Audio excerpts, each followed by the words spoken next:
जय हिंद प्यारे साथियों। स्वागत है आपका सरकारी परीक्षा वाले चैनल पर। और 77वें गणतंत्र दिवस के पावन मौके पर आपको हार्दिक बधाइयाँ। चलिए शुरू करते हैं। 26 जनवरी 2026। तो स्टार्टिंग ही हम करेंगे कि ये कौन से नंबर का हमारा गणतंत्र दिवस है, यानी रिपब्लिक डे। तो आज हम जो रिपब्लिक डे मना रहे हैं वो 77वें नंबर का है। आप ये डे नंबर याद रखेंगे। दूसरा क्वेश्चन जो हमारा करंट अफेयर में इंपॉर्टेंट है कि जो मुख्य अतिथि हैं हमारे, वो कौन है। तो यूरोपियन यूनियन जो कि 27 देशों का एक संगठन है, तो उसमें यूरोपियन आयोग की जो अध्यक्ष हैं उर्सुला वॉन डेर लेयन, और यूरोपियन परिषद की जो अध्यक्ष हैं एंटोनियो कोस्टा साहब, ये दोनों ही हमारे मुख्य अतिथि हैं। ठीक है, इनका नाम आप याद रखेंगे। और भारत ईयू के साथ एक एफटीए फ्री ट्रेड एग्रीमेंट पर साइन करने जा रहा है। ये साइन होता है या नहीं, ये 27 जनवरी को हमको पता चलेगा। ओके, आगे बढ़ते हैं। अगर ये हो जाएगा तो लगभग 90% जो ट्रेड होगा भारत और ईयू यानी 27 देशों के बीच, तो वहां पर जो टैरिफ है वो लगभग शून्य हो जाएगा, है ना, कुछ चीजों को छोड़ करके।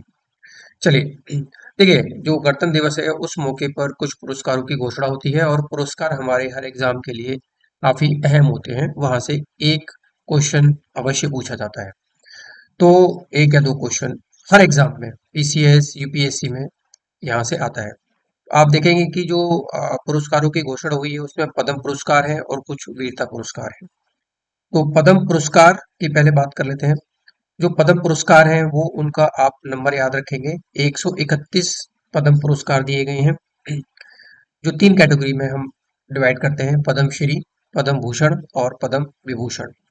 पद्म विभूषण जो हमने यहाँ लिख रखा है, ये सेकंड सिविलियन हाईएस्ट अवार्ड है ना। भारत रत्न टॉप पर आता है अगर हम सिविलियन अवार्ड की बात करें। दूसरे नंबर पे जो हाईएस्ट अवार्ड है सिविलियन में वो पद्म विभूषण है। तो ये 5 लोगों को दिया गया है, और इसमें 5 लोगों के नाम मैंने यहाँ लिख रखे हैं। आप इनका नंबर भी याद रखेंगे। ये पूछ लेता है कितने लोगों को दिया गया है, 5 लोगों को दिया गया है। तो सबसे पहले हैं धर्मेंद्र जी, और इनको मरणोपरांत दिया गया है, ये भी पूछ लेता है। तो दो शख्स ऐसे हैं, अभी नीचे भी आएंगे, एक है अच्युतानंद, उनको भी मरने के बाद मिला है। तो धर्मेंद्र जी मरणोपरांत मिला है, ये पंजाब से बिलोंग करते हैं। और 8 दिसंबर 1935, क्योंकि बड़ी शख्सियत है, इनकी डेट ऑफ बर्थ भी आप याद रखिएगा। और 89 ईयर में इनकी डेथ हुई है 24 नवंबर 2025 को। और एक चीज इंपॉर्टेंट कि इनको पद्म भूषण भी पहले मिल चुका था, जो 2012 में दिया गया था। डेट मत याद रखिए, बट इनको भूषण भी मिल चुका है, पद्मश्री इनको नहीं मिला है। तो ऐसे आजकल जो है घुमा फिरा क्वेश्चन दे देता है, क्या धर्मेंद्र जी को पद्मश्री मिला है या नहीं मिला है, इस तरीके से पूछ सकता है ना।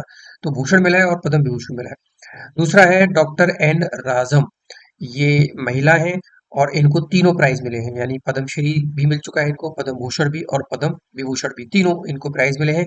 ये तमिलनाडु में चेन्नई से बिलोंग करती हैं, स्टेट बिल्कुल याद रखिएगा।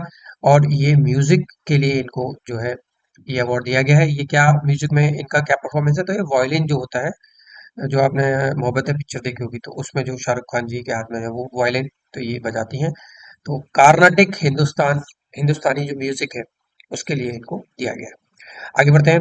जो थर्ड है हमारे मोस्ट फेमस केटी थॉमस साहब हैं, और ये केरला से बिलोंग करते हैं। ठीक है, और ये हाई कोर्ट में हमारे प्रधान जज रहे हैं, और सुप्रीम कोर्ट में भी इन्होंने जज की भूमिका निभाई है। और इनको इससे पहले पद्म भूषण भी मिल चुका है, पद्मश्री इनको नहीं मिला है, और अब पद्म विभूषण भी दिया गया है।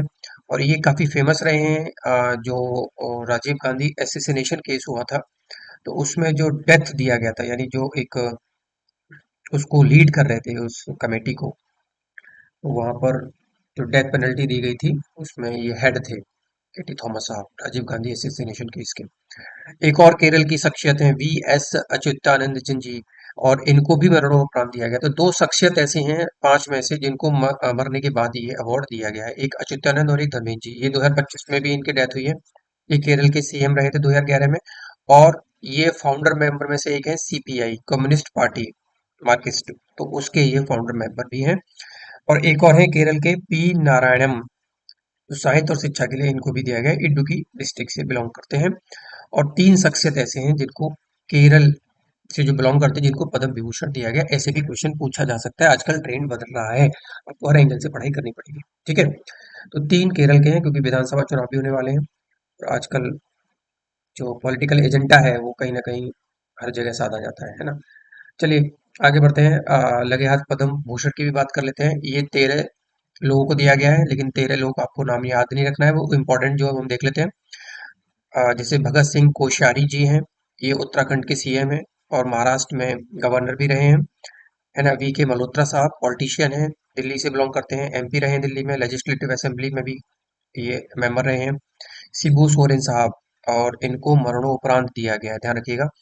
झारखंड के सीएम रहे हैं, झारखंड मुक्ति मोर्चा के संस्थापक सदस्य रहे हैं और इन्होंने एक आंदोलन शुरू किया था, धन कटनी आंदोलन, जो झारखंड में इन्होंने अपने जो ट्राइब्स है ना, आदिवासी लोग हैं उनके लिए, जो धन कटनी मतलब जो बड़ी बड़ी इंडस्ट्री वहाँ आ रही थी और उनको कोई बेनिफिट नहीं हो रहा था, वहाँ के जो लोकल लोग हैं, तो उसके लिए उन्होंने ये आंदोलन शुरू किया था, शिबू सोरेन साहब। बाकी विजय अमृतराज काफी इंपॉर्टेंट नाम है और ये जो है खेल जगत से संबंधित है, टेनिस के लिए इनको पद्म भूषण दिया गया है। नेक्स्ट फटाफट से कर लेते हैं। पद्म श्री 113 लोगों को दिया गया। देखो याद करने का तरीका 113 और 13, तो पद्म श्री 113, पद्म भूषण 13 और विभूषण 5 लोग, इनको ऐड करेंगे तो 131 आता है। तो 3 बहुत इंपॉर्टेंट नंबर है ना। अच्छा, रोहित शर्मा को दिया गया है, ये नाम इंपॉर्टेंट है, क्रिकेट जगत में है, 2 आईसीसी ट्रॉफी उठा चुके हैं, T20 वर्ल्ड कप अभी उठाया है और 5 बार मुंबई इंडियंस का अवार्ड जो खिताब है आपका आईपीएल का वो भी उठा चुके हैं। हरमनप्रीत कौर महिला क्रिकेट से संबंधित है, अभी 2025 में जो वर्ल्ड कप हुआ था, तो भारत पहली बार जो है आईसीसी वर्ल्ड कप ट्रॉफी जीता है महिला क्रिकेट जगत में 2025 में। तो हरमनप्रीत कौर साहब को भी जो महिला है उनको पद्मश्री दिया गया है। किसको हराया था ये आप बताइएगा जरा कमेंट बॉक्स में, है ना। सविता पुनिया, ये गोलकीपर रही है हॉकी, काफी अच्छा प्रदर्शन रहा था टोक्यो में भारतीय हॉकी टीम का, महिला हॉकी टीम का। और बलदेव सिंह कोच रहे महिला हॉकी टीम के, तो इनको भी दिया गया पद्मश्री। माधवन जो एक्टर हैं को भी दिया गया है। कुछ और इम्पोर्टेंट नाम है, प्रवीण कुमार ये पैरा एथलीट है, और मंगला कपूर ये पहली एसिड अटैक जिस महिला पे हुआ भारत के अंदर, तो वो है और इनको भी ये दिया गया है। काफी इंपॉर्टेंट है, इनका नाम याद रखिएगा, मंगला कपूर, पद्मश्री इनको अवार्ड दिया गया है, डॉक्टर है। कुछ इंपॉर्टेंट चीजें और देख लेते हैं जो न्यूज में छाई हुई हैं। जैसे कि 1905 से अगर हम तुलना करते हैं, 77 हम 77वां रिपब्लिक डे आज मना रहे हैं, तो जब हम आज़ाद हुए थे तो हमारी जो एवरेज एज थी इंडियंस की वो 40 थी, आज बढ़ करके वो 70 हो गई है, वर्ल्ड बैंक ऐसा बोल रही है। हमारी प्रति व्यक्ति आय पर कैपिटा इनकम जो 13,796 रुपये थी, आज वो बढ़ करके 1,33,501 रुपया हो गई है। ये बजट कह रहा है 2024-25 का। जब हम आज़ाद हुए थे तो सिर्फ 50 मिलियन टन गेहूं पैदा करते थे और बाहर से मंगाना पड़ता था, लेकिन आज वही क्वांटिटी 2024 के आंकड़ों के हिसाब से 357.73 मिलियन टन हम जो है गेहूं पैदा कर रहे हैं और 40 से ज्यादा देशों को आयात भी कर रहे हैं। ठीक है, सॉरी निर्यात कर रहे हैं। और चौथी नंबर पे हमारी सैन्य शक्ति आती है, 6 लाख करोड़ से ज्यादा का हमारा बजट है डिफेंस का। ये मैं नहीं कह रहा, ग्लोबल पावर इंडेक्स ऐसा कह रही है। ठीक है, और 4.18 ट्रिलियन के साथ हम चौथी सबसे बड़ी इकोनॉमी बने हुए हैं। ओके, और हमारा जो टारगेट है 2047 तक विकसित राष्ट्र बनने का, वो भी आप याद रखिएगा। बाकी एक इंपॉर्टेंट न्यूज है, मार्क टूली, ये बीबीसी के में पत्रकार थे, भारत भारत के अंदर बीबीसी के पत्रकार थे, इनका निधन हुआ है। शोक व्यक्त किया है प्रधानमंत्री जी ने, काफी बड़े पत्रकार हैं, नाम याद रखिएगा। और एक काफी वर्ड चर्चा में है, इसका इसलिए मैंने यहाँ डाल दिया, इस्लामिक नाटो। आप जानते हैं कि नाटो क्या होता है, नॉर्थ अटलांटिक ट्रीटी ऑर्गेनाइजेशन है, जिसका गठन 1949 को 1949 को हुआ था, जब सोवियत संघ हुआ करता था, है ना, कोल्ड वॉर के समय। तो उस बेसिकली नाटो का गठन इसलिए हुआ था कि सारे देश मिलकर के एक सैन्य संगठन बनाया, ताकि अगर एक देश पर हमला होगा तो सभी देशों पर हमला माना जाएगा।